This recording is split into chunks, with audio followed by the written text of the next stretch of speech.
hidup merupakan perpaduan antara usaha dan menerima. Kita seringkali menghadapi situasi yang membuat hati gundah karena usaha yang belum membuahkan hasil, atau bisa jadi karena cobaan yang datang bertubi-tubi, atau mungkin masa depan yang terasa tidak pasti.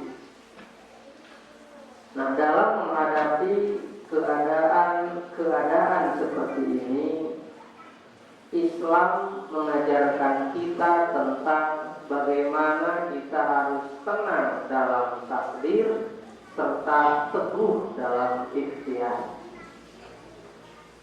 Tenang dalam takdir tidak berarti menyerah dan tidak berarti tidak melakukan apa-apa, tetapi meyakini bahwa segala sesuatu terjadi sesuai dengan ketentuan Allah Subhanahu wa Ta'ala. Namun, tenang dalam menerima takdir harus diiringi dengan sikap yang teguh dalam ikhtiar, karena ia akan menjadi bukti bahwa kita tidak hanya berpangku tangan menunggu takdir, tetapi berusaha meraih yang terbaik. Nah, berkaitan dengan hal ini, Allah Subhanahu wa Ta'ala berfirman di dalam Quran surat Ali Imran ayat 153. A'udzu billahi minasyaitonir rajim. Bismillahirrahmanirrahim. Fa idza 'azamta fatawakkal 'alallah, innallaha yuhibbul mutawakkilin.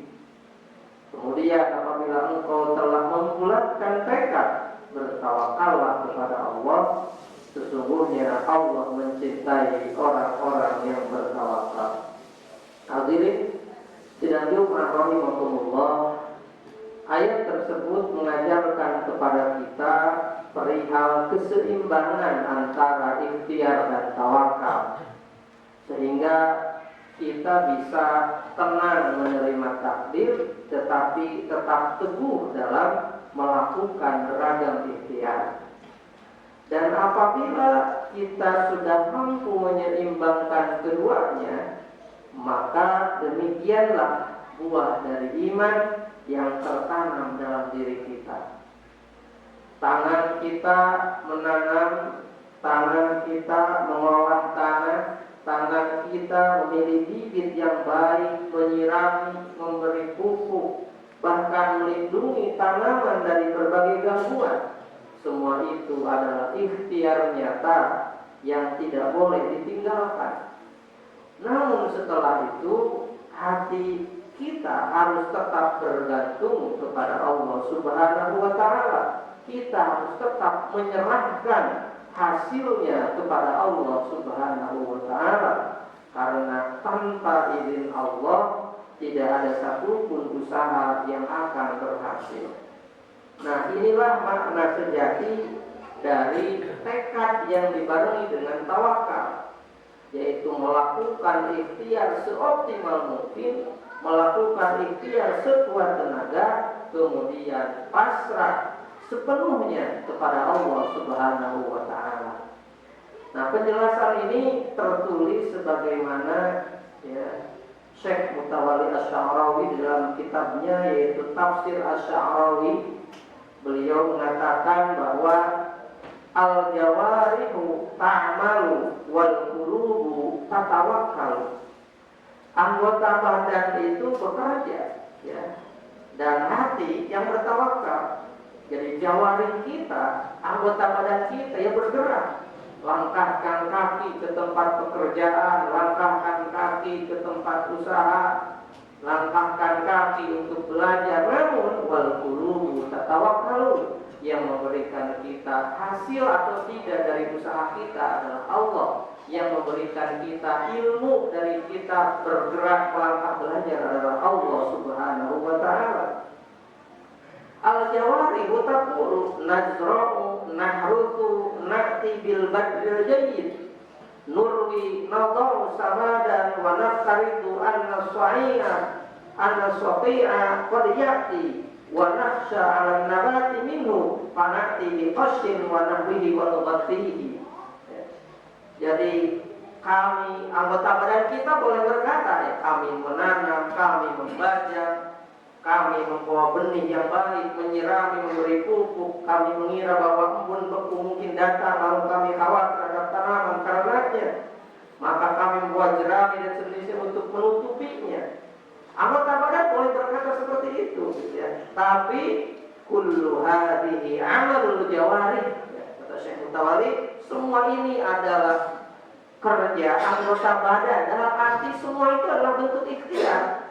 Wa ba'da dzalik, setelah kita berikhtiar, al-qulubu tatawakkal. Setelah kita berikhtiar, melangkahkan kaki menuju pekerjaan, melangkahkan kaki menuntut ilmu, melangkahkan kaki menuju tempat usaha, selanjutnya adalah al-qulubu tatawakkal. Hati kita tawakal, pasrah sepenuhnya pada Allah Subhanahu wa ta'ala. Hadirin sidang Jumat rahimahumullah, setelah kita memahami bahwa ikhtiar harus berjalan beriringan dengan tawakal, ya, ada satu nasihat penting dari Imam Ibnu Athaillah As-Sakandari, ya, dalam kitab Al-Hikam beliau mengingatkan kita agar kita jangan terjebak pada kegelisahan yang berlebihan, ya. Karena seringkali manusia terlalu sibuk memikirkan hal-hal yang sebenarnya sudah berada di bawah kendali Allah Subhanahu wa ta'ala. Nah, akibatnya apa? Karena memikirkan sesuatu yang sebenarnya ada dalam kendali Allah, bukan dalam kendali kita, akhirnya hati kita menjadi lelah, akhirnya pikiran kita menjadi berat, akhirnya kita kehilangan ketenangan dalam hidup. Mahal sekali tenang dalam hidup itu, ya. Nah, Imam Ibnu Athaillah As-Sakandari dalam syarah hikamnya, ya, beliau mengatakan bahwa arif nafsaka minat tadbir, ya. Tenangkanlah dirimu dari perencanaan yang berlebihan. Fama qama bihi ghairuka anka, sebab apa yang sudah dijamin oleh Allah la takum bihi li nafsika, engkau tidak perlu sibuk memikirkannya. Nah, maksud dari nasihat Imam Ibnu Athaillah tersebut, beliau mengajak kita bahwa untuk berhenti dari kebiasaan membebani diri, ya, membebani dengan rencana-rencana yang justru bertentangan dengan hakikat penghambaan, ya. Seperti misalkan, ya, kita terus berkata pada diri kita, oh seandainya aku melakukan ini, pasti hasilnya akan begitu. Seandainya begini, oh begitu. Seandainya saya sekarang di sana, mungkin akan seperti ini dan lain sebagainya, gitu ya. Nah, padahal Allah Subhanahu wa ta'ala telah menetapkan bahasa wajib di dia ayeuna di sini, gitu ya. Di sini kita sudah sejak zaman Adam Allah tetapkan bahwa kita di sini akan seperti ini, gitu ya. Nah, jadi jangan sampai kita punya keyakinan sesuatu yang sebenarnya tidak ada dalam kendali kita. Nah, jadi harus dibedakan, tapi ya bukan berarti arif nafsaka minat takdir itu kemudian kita tidak punya planning, kemudian kita tidak punya rencana. Bukan seperti itu. Yang dilarang adalah perencanaan yang disertai kecemasan. Yang dilarang adalah penolakan terhadap takdir. Adapun perencanaan dalam konteks ikhtiar tadi itu diperbolehkan, ya. Kita berencana melakukan ekspansi bisnis, kita berencana untuk bekerja di A, B, C, silakan untuk melakukan perencanaan atau takdir tadi, tetapi bukan harus diselimuti dengan beragam kecemasan, takut A, B, C, gitu ya. Tetapi perencanaan itu dilakukan dalam konteks bentuk ikhtiar kita, yang selanjutnya kita pasrahkan, kita tawakalkan pada Allah Subhanahu wa ta'ala. Hadirin ya rahimakumullah, maka Ibnu Athaillah di dalam Hikam Sama mengatakan bahwa at-tadbiru rizqul ma'isyah, ya. Perencanaan yang baik separuh dari kehidupan. Nah, jadi jangan salah memahami konsep arif nafsah dan tadbir dengan tidak melakukan planning apapun. Tetapi sekali lagi, yang tidak boleh adalah planning atau perencanaan yang disertai kecemasan karena takut di masa yang akan datang yang belum pasti. Sementara harus dibaca bahwa planning itu sebagai bagian dari ikhtiar kita melakukan ikhtiar yang nantinya akan kita pasrahkan, tawakalkan pada Allah. Nah, inilah fondasi penting bagi kita semua sebagai hamba Allah, ya. Kita tetap berikhtiar sekuat tenaga, tetap berikhtiar seoptimal mungkin, namun hati tidak boleh lepas dari tawakal. Kita harus tetap berusaha, tapi tidak larut dalam kecemasan. Kita tetap harus memiliki rencana, tetapi tetap percaya bahwa hasil akhirnya tergantung takdir yang telah ditetapkan oleh Allah Subhanahu wa Ta'ala. Dengan demikian kita punya rumus ketenangan, dan insya Allah ketika kita bisa, ya, berikhtiar seoptimal mungkin dan bertawakal sepenuh hati, insya Allah itu akan membuat kita tenang dalam menjalani kehidupan. Semoga kita semua bisa menjadi orang hamba Allah yang berikhtiar seoptimal mungkin dan tetap menyerahkan hasil akhirnya pada Allah Subhanahu wa Ta'ala dengan bertawakal pasrah sepenuhnya pada Allah Subhanahu wa Ta'ala.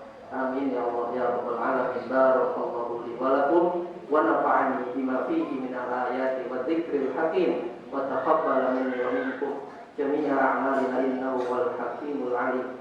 Aqulu qawli hadza wa astaghfirullaha li wa lakum wa lil muslimin fastaghfiruhu innahu wal ghafurur rahim.